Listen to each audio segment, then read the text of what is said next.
Afternoon and welcome back to our channel again. બધાને જય સ્વામિનારાયણ, જય શ્રી કૃષ્ણ, રામ રામ, જય માતાજી, રાધે રાધે, સીતારામ, જય જીનેન્દ્ર, જય સ્વામિનારાયણ. જય સ્વામિનારાયણ. કેમ છે? બહુ શાંતિ. ફાવી ગયું લંડનમાં? આવી ગયો તો ખાઈ જાય ને હવે તો મજા છે કા તડકો હોય એટલે. તો જવાનું છે ઇન્ડિયા જેવું જ છે હે ને? ઇન્ડિયાના માણસો મળે, ઇન્ડિયા જેવું વેધર છે. સરસ છે બધી પૂંજા. ભગવાનનું કેટલું છે અહીંયા. તો જો જવાનું છે, આપણે એક મિત્ર છે ત્યાં હનુમાન ચાલીસાના પાઠ છે, તો હનુમાન ચાલીસાના પાઠમાં જઈએ છીએ અને ત્યાં જઈને દર્શન કરીએ અને જોઈએ બીજું શું છે. તો ચાલો મળીએ ત્યાં. ઓલરેડી મમ્મી ને પપ્પા ને છોકરા ને બધા જતા રહ્યા છે, હું એકલી છું અને આ માસી તો જાવી, રસીલા માસી ને ચેતના માસી એવું છે.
ગીરધરિયા હો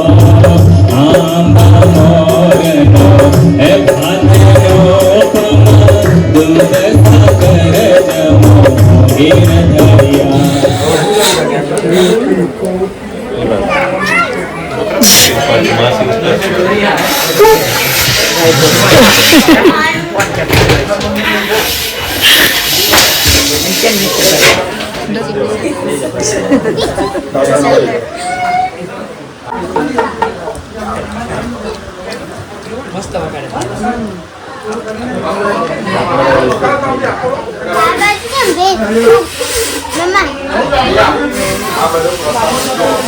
વાગ્યો તો વિડીયો ચાલુ ન હા વાગ્યો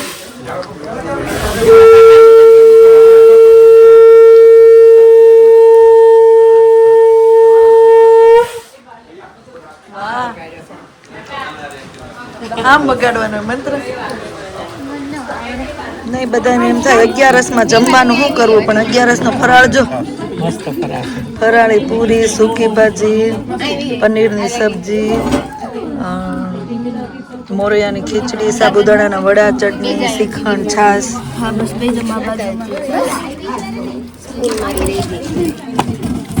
તો પછી આપણે કાલે હનુમાન ચાલીસાના 21 પાઠ હતા પાઠ પૂરા કરીને ફરાળ કરીને જોબ પર જતા રહ્યા હતા અને જો અત્યારે જોબ પરથી આવીને વિડીયો એડિટિંગ કરીએ અને કોઈની કમેન્ટ હતી કે વચ્ચે એક દિવસ વિડીયો નહોતો મૂક્યો તો આઈ થિંક હિમજીભાઈ આઈ થિંક છે કદાચ કે બેન બહુ વાટ જોવડાવી પણ મારે જ્યારે જોબ હોય ને ત્યારે મેં પહેલાં કીધું એમ હું ટ્રાય કરું પણ વિડીયો બનાવવાનો ટાઈમ અને કન્ટેન્ટ બી હોવું જોઈએ ને રોજ એકનું તો કેટલું બતાવીએ એવું છે તો એટલે વિડીયો નહોતો મૂક્યો જ્યારે જોબ હોય ત્યારે અને કાલે સાંજે પર પણ જોબ પર જતી રહી હતી તો હવે ચાલો થોડી કમેન્ટનો જવાબ આપીને આપણે વિડીયોનો એન્ડ કરીએ કોઈનો કમેન્ટ મેં રીડ કરી કે બેન મારા સવાલનો આન્સર આપો તો મેં એમના કમેન્ટ જોઈ આગળ નહીં પણ મને કે સવાલ દેખાયો નહીં કેમ કે એણે ઓલરેડી કોઈની કમેન્ટનો જવાબ આપેલો છે તો પ્લીઝ મને જો કમેન્ટ ફરીથી આન્સર શું કહેવાય સોરી કમેન્ટ કરજો તો હું આન્સર આપું અને કોઈની એવી કમેન્ટ હતી કે તમે સ્પોન્સર કરવામાં હેલ્પ કરશો એમ તો અમારે કાંઈ એવો બિઝનેસ નથી અમે બે જોબ કરીએ છીએ જો બિઝનેસ કે હોય તો તમે એમાં બિઝનેસ લાઇસન્સને એવું લઈને તમે સ્પોન્સર કરી શકો અમે તો બે જોબ જ કરીએ છીએ એટલે સોરી અહીંયા આવ્યા પછી કદાચ જોબની ને એવી કાંઈ હોય તો હેલ્પ કરીએ કે કહીએ કે આ જગ્યાએ છે આ રીતે હોય પણ સ્પોન્સર તો અમે હજી સુધી કોઈને નથી કરી શકતા આ જે અમારા મમ્મી પપ્પાને લોકો આવે જે વિઝિટરમાં એ લોકોને વિઝિટર વિઝા માટે સ્પોન્સર લેટર આપીએ પણ એ ખાલી કેવું વિઝિટર વિઝા માટે જ હોય પરમિનન્ટ રહેવા માટે આપણે સ્પોન્સર ના કરી શકીએ એ તો તમારે એવો કે બિઝનેસ કે એવું હોય તો એમાં તમે લાઇસન્સ લઈને સ્પોન્સર કરી શકો એવું હોય અને ઘણા બધાની કમેન્ટ આવે છે અમને પણ સારું લાગે છે કે તમારા બ્લોગ સારા હોય છે બ્લોગ બનાવતા રહેજો મજા આવે છે જોવાની બનશે એટલી ટ્રાય કરશું કેમ કે જોબને હોય તો ઘણીવાર રહી જાય છે નાઇટ શિફ્ટ કરીએ તો ડેમાં પછી ઘણીવાર સૂવાનું એવું હોય અને એવું છે તો એટલા માટે ઘણીવાર વ્લોગ મિસ થાય છે અને બીજી કમેન્ટ એવી છે કે એ સજેશન મને બહુ સારું લાગ્યું કે હમણાં 2 દિવસ પહેલાંના વ્લોગમાં મેં મંત્રને સોક્સ કાઢવાનું કીધું જમવા બેઠો ત્યારે તો મંત્રએ સોક્સ કાઢીને હાથ ધોવા ઊભો નહોતો થયો અને પછી એ સોક્સને અડેલા હાથથી જમવાનું ચાલુ કરી દીધું હતું તો થેન્ક યુ સો મચ જેણે કમેન્ટ કરી એણે આપણે તો છોકરાને કહેતા જ હોય ને ઓલરેડી હાથ ધોઈને બેઠો હતો એટલે ઊભો ન થયો હોય પણ એ બેડ હેબિટ છે કે તમે પછી સોક્સને ટચ કરીને પછી પાછું એના હાથે જમો એના કરતાં બેટર કે તમે મંત્રને કહો કે સોક્સ કાઢ્યા તો હવે હાથ વોશ કરીને પછી જમવાનું ચાલુ કરો એમ તો થેન્ક યુ એ જેણે કમેન્ટ કરી એણે અને બીજું તો શું કહેવાય કે એવી કમેન્ટ હતી કે અમે લોકો ટેસ્કોમાં જતા હતા તો વિટામિન સી પણ અમને બધાને ખબર જ છે વિટામિન ડી એમાંથી મળે છે પણ તો પણ બધા ખાલી રમત કરવા માટે એમ કરે કે સનમાંથી વિટામિન સી કેમ કે આ જ્યારે અમે તરકી ગયા ને ત્યાં તરકીથી અમે ચાલુ કર્યું છે કે વિટામિન સી મળે પણ વિટામિન ડી મળે અમને ખબર જ છે પણ ખાલી જ્યારે બધા જોડે હોય ને ત્યારે બધા એ રીતે ફન કરે કે સનમાંથી વિટામિન સી મળે પણ એનીવે કમેન્ટ કરવા બદલ થેન્ક યુ અમને પણ ઘણું નવું શીખવા મળે જાણવા મળે અને એક બહુ મસ્ત કમેન્ટ વચ્ચે રીડ કરી હતી કે મારે નાઇટ હોય ત્યારે હું ઘણીવાર ચેક કરી લઉં બધી કમેન્ટ કે મને કીધું છે કે ચેતનાબેન તમે ખોટું નહીં લગાડતા, હું તમારો વેલ વિશર જ છું, પણ હવે ઘણા સમયથી લંડનમાં રહીએ છીએ અને બ્લોગ બનાવીએ છીએ તો થોડો તમારી શું કહેવાય ભાષા સ્પીચમાં જો સુધારો લાવીએ તો સારું પડે, નહીંતર બધાની નેગેટિવ કમેન્ટ આવે એમ. તો ટ્રાય કરીએ. મને એવું લાગે તો હું પણ એટલું પણ દેશી કે એવું નથી બોલતી, પણ ટ્રાય કરશું. પણ મને વધારે શું કહેવાય ફેન્સી ને સુધરેતું બોલતા તો હવે નહીં આવડે. પણ જેણે કમેન્ટ કરી એને થેન્ક યુ, મને ખોટું પણ નથી લાગ્યું. અને હા, તમે મારા વેલ વિશર છો એટલે જ તમે આવી કમેન્ટ કરી કે હવે ત્યાં રહ્યો છો એટલે થોડો ભાષામાં સુધારો લાવો, એમ તો ટ્રાય કરશું. પણ પ્રોપર